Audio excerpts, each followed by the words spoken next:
যেই দিন আমি বাসায় থাকি সেদিন সারাদিন আমি কি করি না করি সম্পূর্ণ ভিডিও তোমাদের দেখিয়ে দেবো। এক ভিডিওতেই তোমরা স্কিপ না করে সম্পূর্ণ ভিডিও দেখো, সবার কাছে ভালো লাগবে। 2000 years later.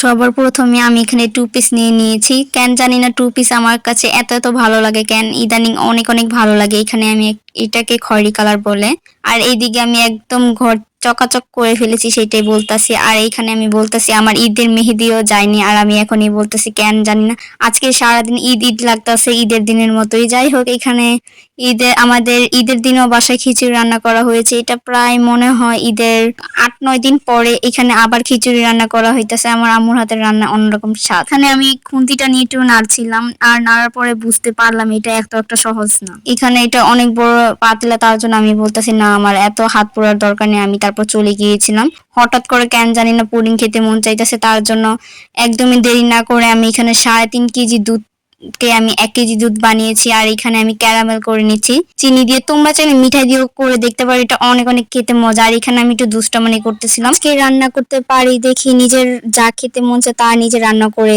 খাই, আর অন্যের পায়ে ধরি না আমাকে রান্না করে দাও তারপর আমি খাবো আর ঝগড়া করবো। যাই হোক, এখানে তোমাদের আমি ভিডিও দেখানোর জন্য আমি তোমাদের নাড়া দিয়ে দেখালাম। আর এখানে আমি 2টা হাঁসের ডিম নিয়ে নিয়েছিলাম।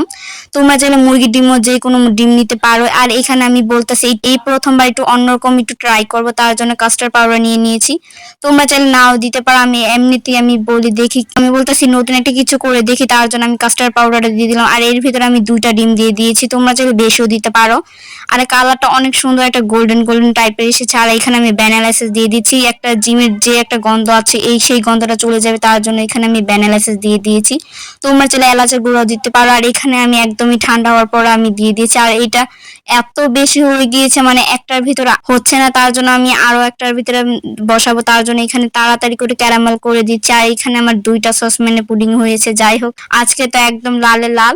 আর এখানে আমি বলতেছি আজকে যদি আমার একটা মাইক্রোওভেন থাকতো তাহলে আমার এতটা কষ্ট করা দরকার ছিল না। তোমরা কে আমার হাতের রেসিপি দেখতে চাও অবশ্যই কমেন্ট করে জানাবা। তোমাদের কমেন্টের উপরে রেখে আমি রেসিপি তৈরি করব, আর তোমাদের একদম সোজাভাবে আমি রান্নাও শিখিয়ে দিব। তোমরা আর মানুষকে বলা বলি করবে না, আমাকে শিখিয়ে দাও। একদম ফাইনাল লুকে এসে পড়েছে। আমি প্রায় নামানোর পরে 2 ঘন্টা পর্যন্ত আমি ডিপ ফ্রিজে রেখেছিলাম, আর এখন মাশাআল্লাহ এত সুন্দর। তোমরা চাইলে একদিন হলো বাসায় তৈরি করে খেতে পারো, এটা অনেক মজা হয়েছে। তোমরা দেখলেই বুঝতে পারবা এটা অনেক সুন্দর করে জমাটো হয়েছে। আর তোমরা চাইলে একটু বেশি করে বানাতে পারো।